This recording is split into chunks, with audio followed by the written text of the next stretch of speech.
92. Baiklah, di sini saya akan menjelaskan tentang materi yaitu PR. Sebelumnya, kita harus mengenal apa itu PR. PR adalah singkatan dari Public Relations atau hubungan masyarakat. PR ini adalah aktivitas komunikasi strategis yang dilakukan oleh suatu organisasi, perusahaan, atau individu yang membangun dan memelihara citra positif di mata publik dan halayak. Baiklah, PR menurut beberapa para ahli adalah, menurut G.C. Seidel mengatakan bahwa public relation adalah proses yang berkesinambungan yang bertujuan menciptakan pengertian, penguatan, dan pemeliharaan hubungan yang saling menguntungkan antara organisasi dan publiknya. Yang kedua, menurut Frank Jeffkins mengatakan bahwa public relations adalah segala bentuk komunikasi yang terencana baik di dalam maupun di luar organisasi untuk menciptakan opini publik yang positif. Yang ketiga, menurut Catlip, Sanders, and Brown, PR adalah fungsi manajemen yang membangun dan memelihara hubungan yang saling menguntungkan antara organisasi dan publiknya melalui komunikasi dan yang strategis. Yang keempat, menurut Edward L. Bernays atau Bapak PR Dunia, mengatakan bahwa PR adalah usaha yang dilakukan secara sadar dan terus-menerus untuk menciptakan atau mempertahankan niat baik serta saling pengertian antara organisasi dan publik. Yang kelima, menurut Harlow mengatakan public relations adalah fungsi manajemen yang khas yang membantu menetapkan dan memelihara saling pengertian, penerimaan, dan kerjasama antara organisasi dan publik. Yang keenam dan terakhir, menurut The Institute of Public Relations atau IPR, mengatakan bahwa PR adalah usaha yang terencana dan berkelanjutan untuk membangun dan memelihara niat baik serta pengertian timbal balik antara organisasi dan publiknya. Selanjutnya tentang fungsi dan peran utama PR atau fungsi dan peran utama public relation. Fungsi utama public relation adalah yang pertama, membangun dan menjaga citra positif, yaitu menciptakan persepsi baik di mata publik, media, dan stakeholder, membentuk reputasi perusahaan agar dipercaya dan dihormati. Yang kedua, menjalin komunikasi dua arah, menjadi penghubung antara perusahaan dan publik, mendengarkan aspirasi publik, dan menyampaikan informasi secara transparan. Yang ketiga, meningkatkan kepercayaan publik melalui komunikasi terbuka, tanggapan cepat terhadap isu, dan pendekatan yang ramah. Yang keempat, sebagai pengelolaan krisis, menangani isu negatif atau konflik yang bisa merusak reputasi, memberikan klarifikasi dan solusi melalui media dan komunikasi internal.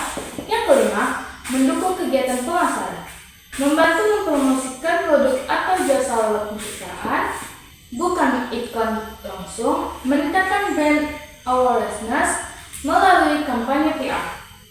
Yang keenam, membina hubungan dengan media, mengelola informasi yang disebarkan media agar akurat dan menguntungkan perusahaan, menjadi narasumber atau penghubung saat wartawan butuh informasi. Yang ketujuh, sebagai edukasi publik, menyampaikan nilai, visi, dan misi organisasi kepada masyarakat, mengedukasi publik agar memahami peran dan manfaat perusahaan. Peran utama public relation atau PR. Public relation berperan sebagai komunikator, yaitu menyampaikan informasi dari organisasi kepada publik dan sebaliknya, menjalin jembatan komunikasi dua arah antara perusahaan dan masyarakat. Yang kedua, berperan sebagai bentuk citra, membangun, memelihara, dan memperbaiki citra positif organisasi. Membantu organisasi dikenal sebagai pihak yang profesional, bertanggung jawab, dan peduli.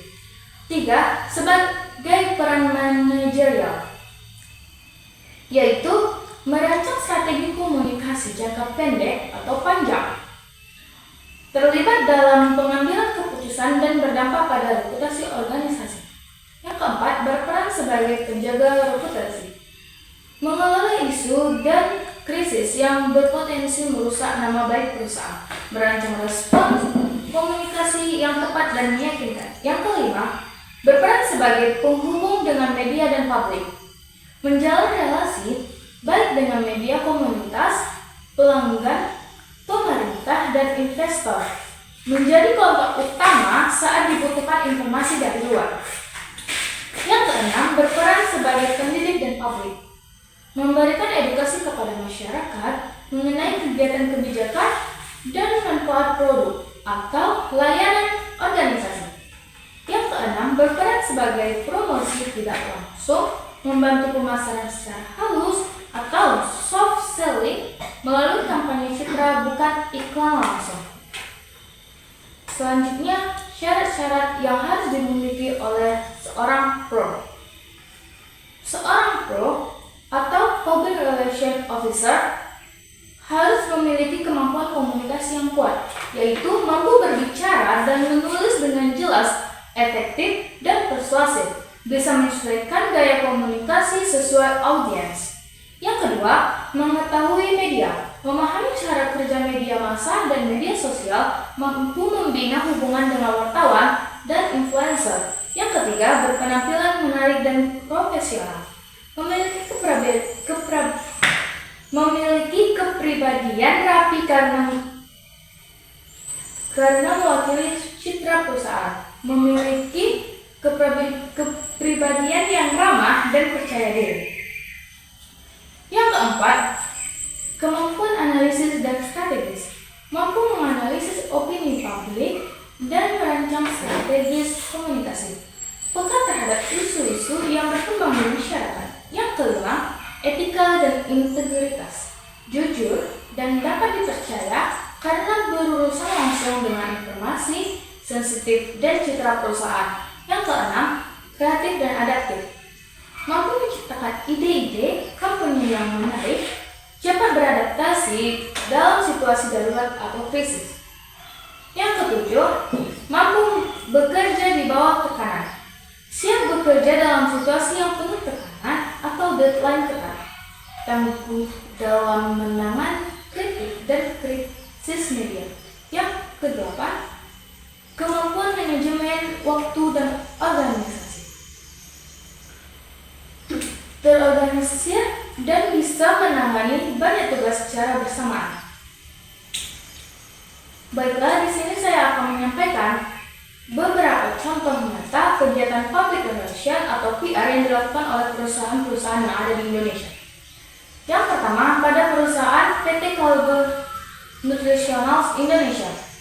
Pada tahun 2018, Kalbe Nutritionals mengadakan kampanye bertajuk Brought Your Colors, berupa acara fun run. Kampanye ini bertujuan untuk mengedukasi masyarakat tentang pentingnya gaya hidup sehat dan aktif, serta mempromosikan produk-produk kesehatan Indonesia. Yang kedua, terdapat pada PT Semen Indonesia, seperti strategi media relation. Dalam menghadapi isu pembangunan pabrik di Rembang, PT Semen Indonesia menerapkan berbagai strategi media relation, seperti mengadakan konferensi pers dengan kunjungan pabrik atau flat visit untuk wartawan, melakukan kunjungan ke media atau media visit, dan menjalin hubungan personal dengan wartawan, menyelenggarakan media gathering, dan memberikan edukasi kepada media tentang proyek yang sedang berjalan, melakukan lobby media atau media lobby untuk memberikan klarifikasi atas pemberitaan negatif. Yang ketiga, terdapat pada PT Pos Indonesia, yaitu monitoring opini publik. PT Pos Indonesia aktif melakukan monitoring opini publik dengan cara mencari dan menganalisis pemberitaan tentang perusahaan di berbagai media, mengelompokkan sentimen, publik menjadi positif, negatif, atau netral. Merancang strategi komunikasi berdasarkan hasil analisis tersebut untuk menjaga citra perusahaan. Yang keempat terdapat pada PT Gojek Indonesia, yaitu implementasi cyber public relations. Gojek memanfaatkan media online untuk berkomunikasi dengan publik melalui penggunaan media sosial untuk menyampaikan informasi dan interaksi dengan pengguna. Menyusun strategi komunikasi digital yang matang untuk membangun citra positif perusahaan. Yang kelima terdapat pada PT Truk Mitra Indonesia, yaitu Produk External Public Relations. Sebagai perusahaan kosmetik, PT Truk Mitra Indonesia menjalankan program eksternal PR dengan menjalin kemitraan strategis untuk memperkenalkan produk dan meningkatkan brand awareness.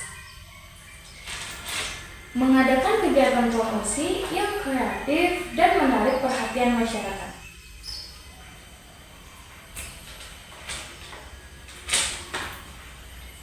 Baiklah, saya akan menjelaskan tentang citra yang dibangun oleh seorang PR. Seorang PR harus terpercaya, profesional, peduli terhadap publik, transparan dan komunikatif, serta harus inovatif dan solutif.